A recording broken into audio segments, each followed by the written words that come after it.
Vamos a explicar el trabajo titulado Dinámica de sistemas en estomatología, técnicas de simulación. Ahí vamos a pasar el trabajo poco a poco, página tras página, y pasamos como siempre a la introducción. Un sistema constituye una parte de la realidad en la que una serie de elementos se hallan relacionados entre sí, de un modo ordenado. Por dinámica de sistemas se entiende una técnica de estudio que permite analizar y simular los comportamientos pasados o futuros de un determinado sistema o de los elementos de que éste se compone. Para realizar la simulación se emplean ordenadores, con los cuales puede estudiarse en un tiempo breve la evolución dinámica de un determinado sistema. Las técnicas de simulación han sido aplicadas fundamentalmente a modelos dinámicos de economía, pero hay otro tipo. Por ejemplo, en el campo de la arquitectura pueden tenerse distintos modelos arquitectónicos en los cuales posteriormente realizar modificaciones.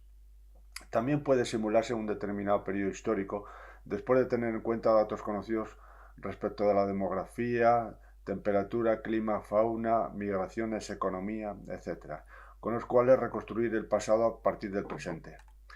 En biología se ha estudiado la evolución en el tiempo de estructuras macromoleculares, así como el plegamiento de proteínas globulares. En el campo de la salud, las técnicas de simulación tienen interés en epidemiología, dentro de la cual se ha empleado para el estudio evolutivo del SIDA. Este trabajo pretende demostrar la utilidad de las técnicas de simulación en estomatología, así como servir de guía práctica para su uso. Pasamos entonces al material y métodos. La técnica de simulación en dinámica de sistemas se halla descrita en la tabla 1. Ahí tenemos los pasos de este tipo de estudios. Primero es identificar los elementos del sistema. Segundo, hacer un diagrama causal con esos elementos, ver un poco cómo se relacionan entre sí. Tercero, transformar el diagrama causal en un diagrama de Forrester mediante el empleo de un símil hidrodinámico. Cuatro es establecer una serie de ecuaciones que relacionan todos esos elementos entre sí. Quinto es asignar unos valores iniciales que conocemos a esas ecuaciones. Y sexto, hacer una evolución temporal, hacer una simulación a través del ordenador para ver cómo se modifican o evolucionan en el tiempo. Los elementos que en estomatología se hayan relacionados entre sí forman un sistema ordenado que puede ser ampliado con nuevos elementos a medida que se vayan descubriendo nuevas relaciones entre ellos. En la figura 1 se halla el diagrama causal que relaciona todos esos elementos en este análisis mediante retroalimentaciones positivas o negativas según sean las influencias que se ejercen unos sobre otros. Ahí, por ejemplo, tenemos el número de cepillados al día. Si disminuye, aumenta las caries. Si las caries son tratadas por un estomatólogo, pues entonces aumentan las obturaciones o aumentan las ausencias. Si no son tratadas, pues resulta que aumentan las ausencias. Son relaciones que se establecen entre esos elementos entre sí mediante retroalimentaciones positivas y negativas. A continuación se transforma el esquema anterior en el denominado diagrama de Forrester, en el que se realiza una analogía con un símil hidrodinámico, como lo vemos en la figura 2. Ahí, por ejemplo, tenemos tres depósitos: depósito de caries, depósito de obturaciones y depósito de ausencias.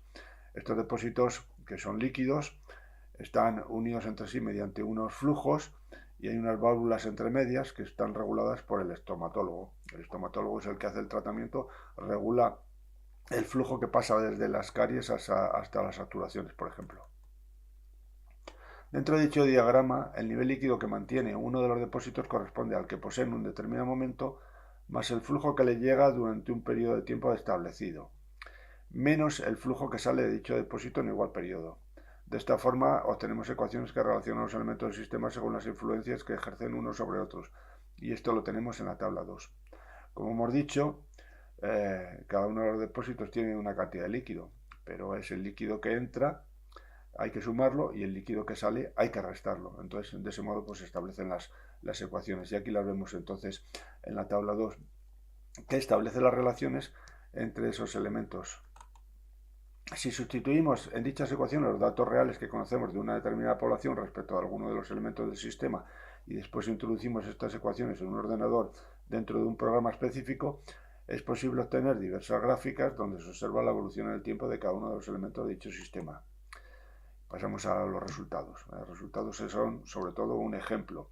En la figura 3 representa un ejemplo de tres gráficas distintas que podrían obtenerse con técnicas de simulación como las que se han descrito. Ahí tenemos gráficas de caries, obturaciones y ausencias.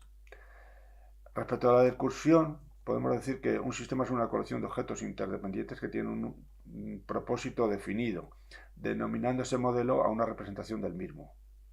En el sistema dinámico realizado, los dientes, caries, ausencias o obturaciones forman una colección de objetos interdependientes de cuya relación obtenemos un modelo. En dicho modelo se ha incluido la opción o no del estomatólogo y el grado de higiene personal del paciente evaluado a través del número de cepillados al día. Podría añadirse al sistema propuesto cualquier otro elemento que pueda estar relacionado con el mismo. Los modelos de sistemas son siempre construcciones simplificadas, utilizadas para predecir el comportamiento de estos y que deben contener las características esenciales de su funcionamiento, eliminando influencias no determinantes e idealizando en definitiva el proceso real. En ocasiones se buscan analogías con las que poder comparar un determinado estudio. Así, por ejemplo, el modelo del átomo de Bohr considera el átomo de hidrógeno como un sistema planetario donde el núcleo hace las veces de Sol, en torno al cual giran un electrón a modo de planeta. El símil hidrodinámico también es una analogía. Los elementos de nuestro sistema representan en este caso unos depósitos llenos de líquido que se han conectados entre sí a través de unos tubos y en los cuales existen unas válvulas que sirven para regular el nivel de ese líquido de dichos elementos. De esta forma sabemos en todo momento la cantidad de líquido de cada depósito, puesto que el nivel existente hay que restarle el líquido que sale y sumarle el líquido que entra en un determinado momento de tiempo. Las construcciones de estas ecuaciones diferenciales de primer grado a través de la analogía anteriormente señalada proporciona una descripción matemática del sistema, con lo cual es posible simular diferentes comportamientos al establecer valores distintos para cada una de las variables existentes en esa ecuación. Si conocemos las caries, ausencias o obturaciones existentes en una población determinada durante un periodo de tiempo preestablecido y valoramos numéricamente la labor ejercida por el estomatólogo, es posible obtener a partir de las ecuaciones descritas en la tabla 2 unas gráficas que representen la evolución en el tiempo de esas caries, ausencias y obturaciones en dicha población. Y esto lo veíamos como ejemplo en la figura 3. Finalmente, se puede señalar que la dinámica del sistema constituye una técnica de estudio fácil de aplicar en estomatología y que nos permite, mediante la simulación en ordenador, analizar el comportamiento a lo largo del tiempo de un determinado modelo de sistema estomatológico. Y bueno, y esto es un poco todo lo que es este trabajo. Y nada más, muchas gracias.